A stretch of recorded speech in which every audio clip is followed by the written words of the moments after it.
Congress has now approved a compromise to reduce the deficit and avert a default that would have devastated our economy. It was a long and contentious debate, and I want to thank the American people for keeping up the pressure on their elected officials to put politics aside and work together for the good of the country. This compromise guarantees more than $2 trillion in deficit reduction. It's an important first step to ensuring that as a nation we live within our means. Yet it also allows us to keep making key investments in things like education and research that lead to new jobs, and assures that we're not cutting too abruptly while the economy is still fragile. This is, however, just the first step.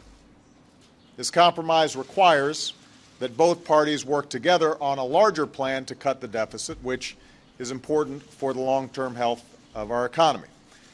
And since you can't close the deficit with just spending cuts, we'll need a balanced approach where everything's on the table.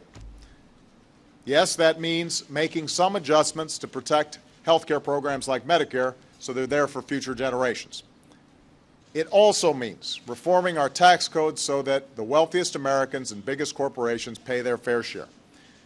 And it means getting rid of taxpayer subsidies to oil and gas companies and tax loopholes that help billionaires pay a lower tax rate than teachers and nurses.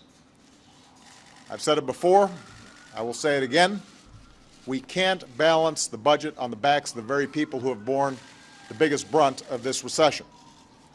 We can't make it tougher for young people to go to college, or ask seniors to pay more for health care, or ask scientists to give up on promising medical research because we couldn't close a tax shelter for the most fortunate among us.